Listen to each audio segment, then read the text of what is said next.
भावांतर योजना को लेकर इंदौर जिले में किसानों का अच्छा प्रतिसाद मिल रहा है। 35,000 से अधिक किसानों ने योजना के अंतर्गत पंजीयन कराया है। जिला प्रशासन अब खरीदी की तैयारी में जुट गया है।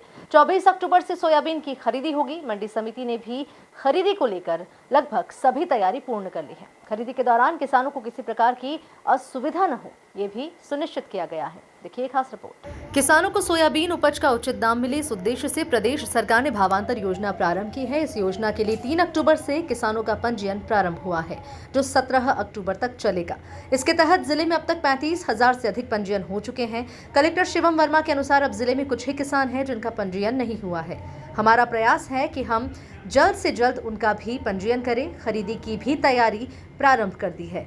और शहर पे भावांतर, इंदौर ज़िले में भावांतर जो योजना है उसका बहुत अच्छा क्रियान्वयन इसलिए हो रहा है क्योंकि पंजीयन की संख्या बहुत अच्छी हुई है। काफ़ी उत्साह है कृषकों में और हमारे अभी 35,000 से ज़्यादा पंजीयन हो चुके हैं और मेरे ख्याल से कुछ ही पंजीयन शेष रह गए हैं, जो कि हम प्राथमिकता से उनको भी देख रहे हैं कि कोई भी हमारा कृषक भाई इससे छूट ना जाए।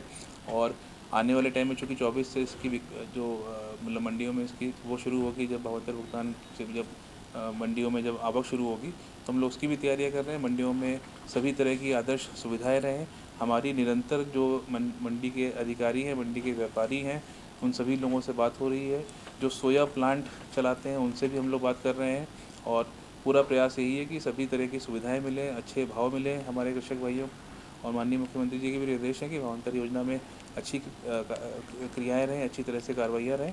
तो हम लोग सभी तरह से कर रहे हैं, चाहे प्रचार प्रसार हो, चाहे हमारी मंडियों की व्यवस्थाएं हो, पंजीयन केंद्रों में सुविधाएं हो, सब चीज़ों पर हम लोग काम कर रहे हैं। और हम चाहते हैं कि इसी उत्साह से जब हमारी जब मंडी में आवक होगी तब भी उसी उत्साह से बिक्री भी इसी प्रकार से हम लोग करेंगे। मंडी सचिव रामवीर किरार ने जानकारी देते हुए बताया कि हमने खरीदी को लेकर सभी तैयारी पूर्ण कर ली है। किसानों की उपज की तुलाई समय पर हो, इसके लिए तोल कांटों की संख्या बढ़ाई है। किसानों को मंडी में रुकने की समुचित व्यवस्था हो, भोजन और पानी की भी सुविधा मिले, इसके लिए हमने सभी तैयारी कर ली है।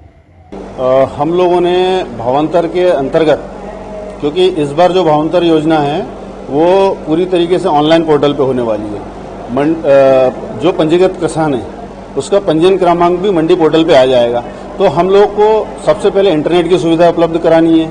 प्रांगण के अंदर आने वाली भीड़ जो कृषक हैं वो उनके लिए बैठने में परेशानी नहीं हो, उनको पानी की परेशानी नहीं हो, उनको भोजन की परेशानी नहीं हो, इन चीज़ों पर विशेष ध्यान देना है। प्लस जो मंडी के भीतर जो तोल है उस तोल व्यवस्था को सुचारू करना है और किसान अपने घर भुगतान। इस बार भावांतर भुगतान योजना में समस्त कृषकों को ऑनलाइन पेमेंट, आरटीजीएस पेमेंट का प्रावधान है। तो समस्त किसानों को ये सुनिश्चित करना चाहिए कि वो अपना जो खाता नंबर है वो जरूर लेके आएँ, अपना पहचान पत्र लेके आएँ। बिना वाहन नंबर के किसी भी वाहन को भावांतर योजना का लाभ नहीं मिलेगा।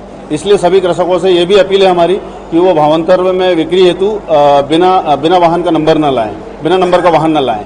और इसके साथ साथ भावांतर एफएक्यू क्वालिटी है उस पर ही मिलने वाला है। तो किसानों से मेरा निवेदन है कि एफएक्यू क्वालिटी का माल ही विक्रय हेतु मंडी में अच्छे से लाएं और सुखा के लाएं, कचरा साफ करके लाएं, ताकि उसको भावांतर का उचित लाभ मिल सके। हम कोशिश करेंगे कि वर्तमान में जो छोटे और बड़े कांटे दोनों पे तोल की व्यवस्था, हम एक छोटा 10 टन का कांटा लक्ष्मी नगर में हम प्रस्तावित कर चुके हैं और उसकी प्रक्रिया पूरी करने वाले हैं। तो वो व्यवस्था हो जाएगी। और अभी बड़े कांटे से जो एक बड़ा कांटा लक्ष्मी नगर में एक छावनी मंडी मुझसे हम तोल कराने का प्रयास करेंगे, जिससे कि एकदम होश न बचे। पहले इस योजना को लेकर किसानों के विरोध के स्वर सामने आ रहे थे, लेकिन अब किसान सरकार के प्रति आभार व्यक्त करने के लिए धन्यवाद रैली निकाल रहे हैं। Bureau report, MP news, Indore.